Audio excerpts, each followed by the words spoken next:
On some birthdays, people wake up with excitement, planning parties, gifts, and wishes.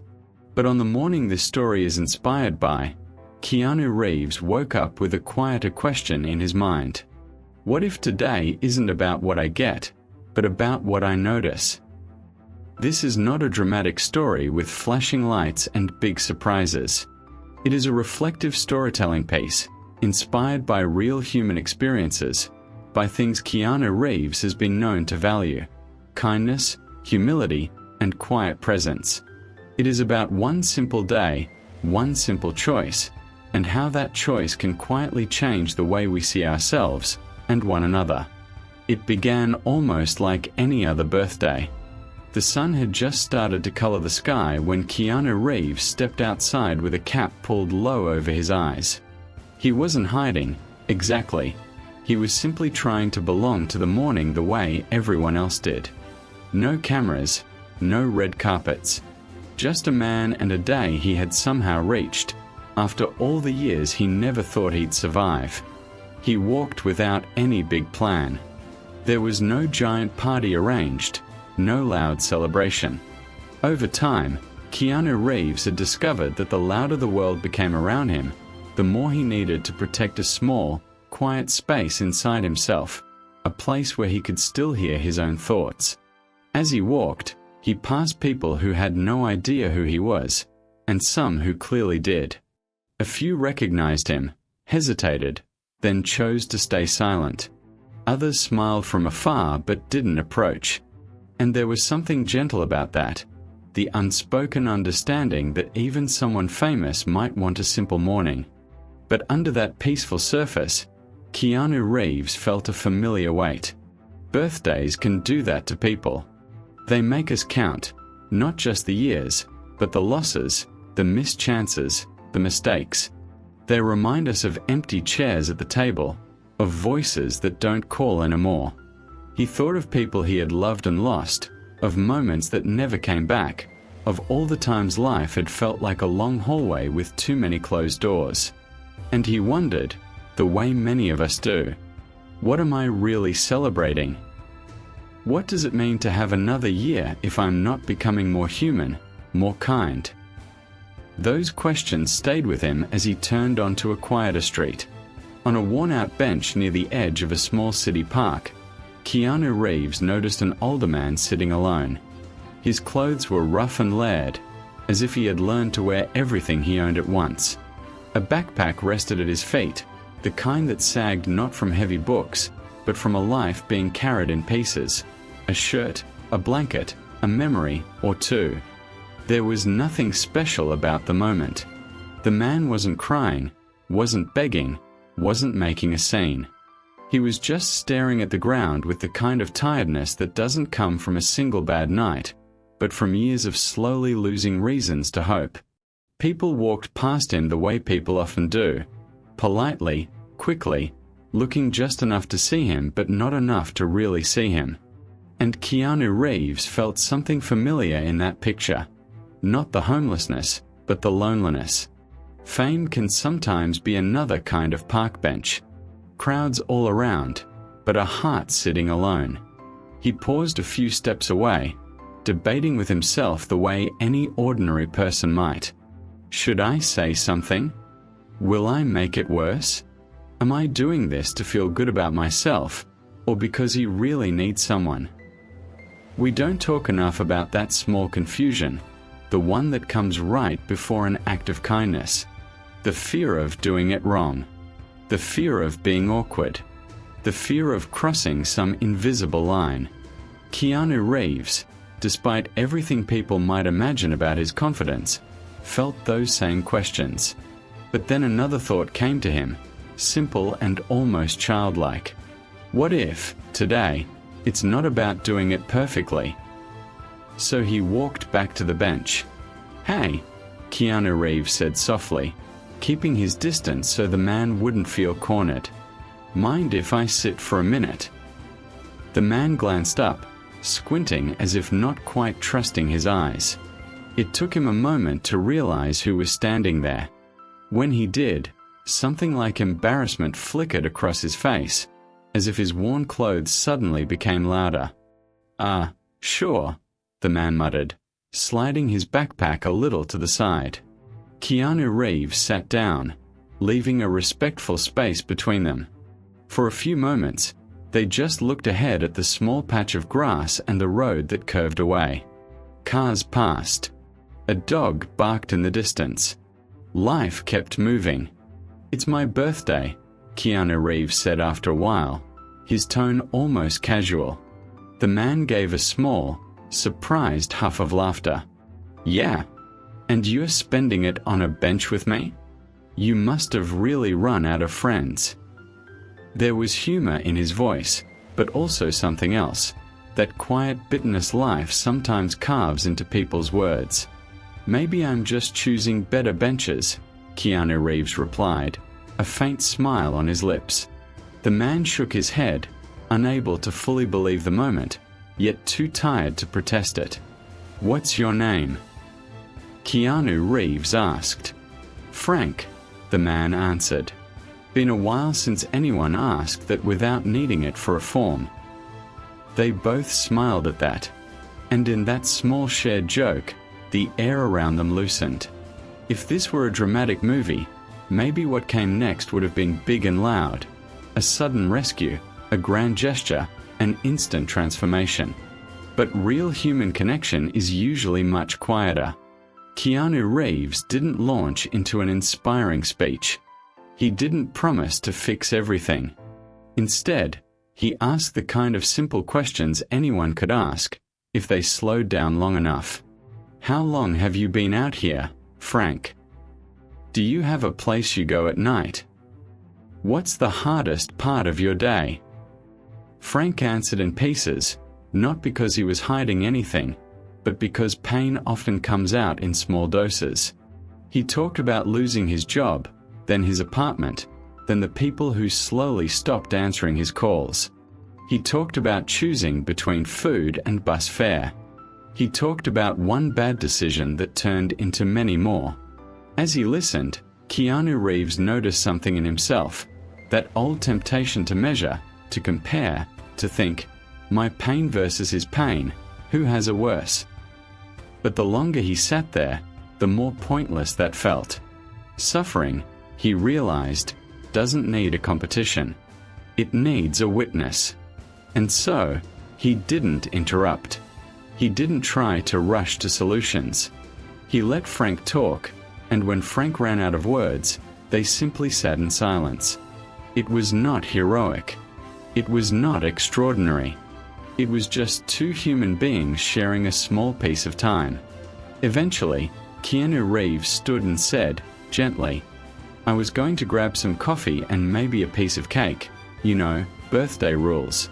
Will you come with me?"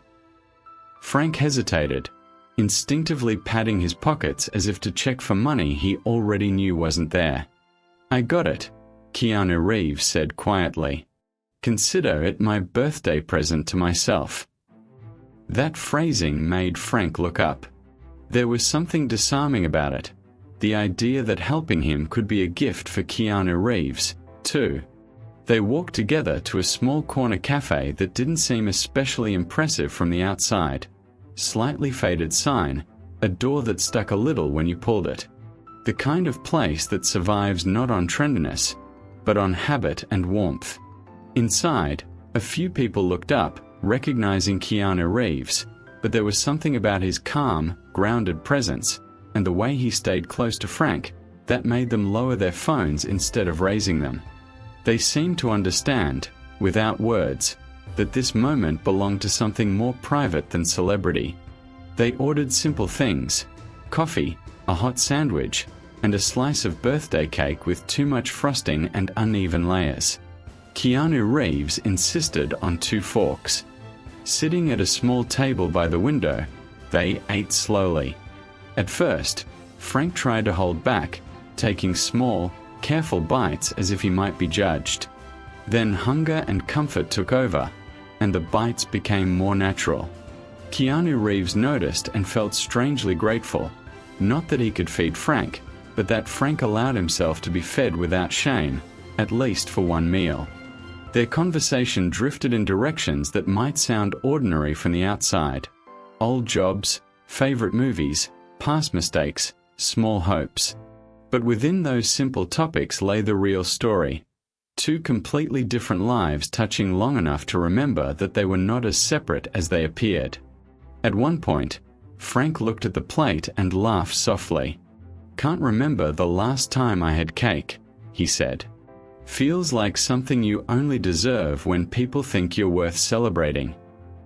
"You were born," Keanu Reeves answered, gently tapping his fork against the plate. "That's worth celebrating, with or without anyone's permission." Frank looked at him for a long moment, not quite able to argue. What Keanu Reeves did next was not shocking. It was simply human. After they finished eating, he asked Frank if he had a safe place for the night. When the answer turned out to be a shrug more than a sentence, Keanu Reeves quietly made a few arrangements: help with a room at a modest place, a contact at a shelter program he had supported before, some immediate practical support. But he knew, and this is important, that money and a bed, while necessary, were not the whole point. People often imagine that if a rich or famous person helps, it must be about how much they give. Yet what stayed with Keanu Reeves was something else entirely. It was the way Frank's shoulders seemed to lift just a little, as if someone had finally reminded him that he existed. Not as a problem, not as a statistic, but as a person with a name, a story, and a birthday worth cake. Later, walking back alone, Keanu Reeves found himself reflecting on the day. He hadn't saved the world. He hadn't ended homelessness. Tomorrow, there would still be people on benches, people walking past, people wondering whether to stop. But something in him felt quietly different. He thought again of that question from the morning: what if today isn't about what I get, but about what I notice? Now it had changed shape. What if every day I'm given is another chance to see people more clearly, including myself? Humans often wait for big moments to change their lives: a new job, a relationship, a crisis, a miracle. We imagine transformation arriving with fanfare. But Keanu Reeves's birthday had unfolded like most days do, through small choices that could have gone unnoticed. He could have walked past Frank. He could have told himself he was too busy, too visible, too tired. He could have decided that his birthday was a day off from other people's pain. Instead, he allowed his own questions and his own loneliness to draw him closer to someone else's. That's the quiet lesson hidden in this kind of story. Empathy is not about feeling sorry from a distance. It's about recognizing a shared space of vulnerability. When Keanu Reeves looked at Frank, he did not only see a homeless man. He saw a version of humanity he could also relate to, the part that feels forgotten, scared, embarrassed, unsure of its own worth. And when Frank looked at Keanu Reeves, he didn't just see a famous actor.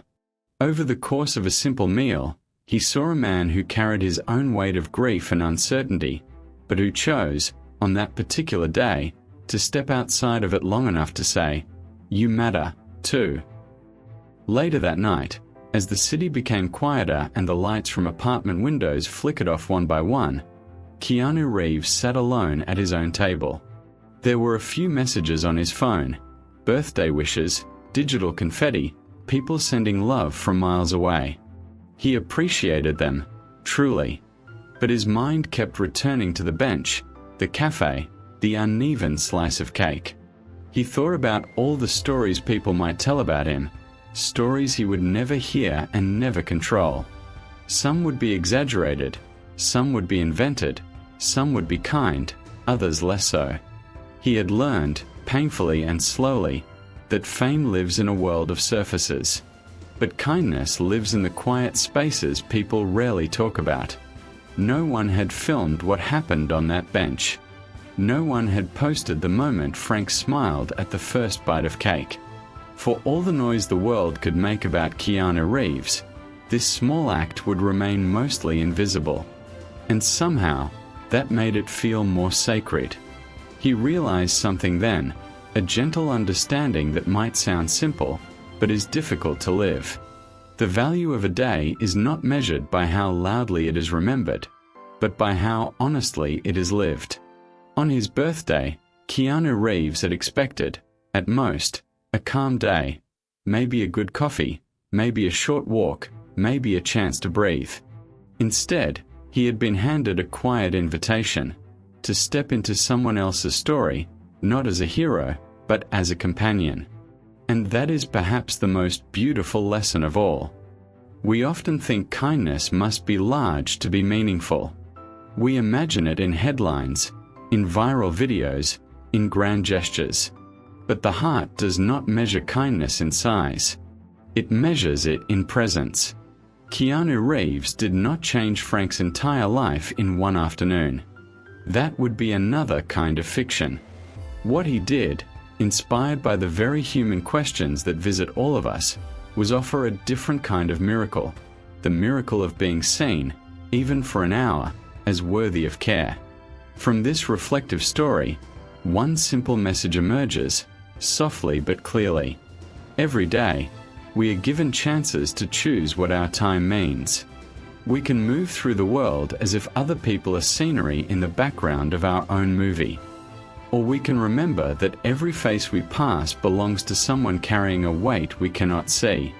On his birthday, Keanu Reeves did something unexpected, not because it was spectacular, but because it was sincere. He allowed his own pain and his own questions to open, rather than close, his heart.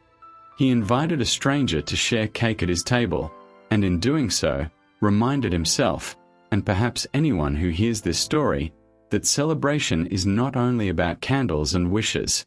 It is also about recognizing that as long as we are alive, we have the power to soften the edges of someone else's day.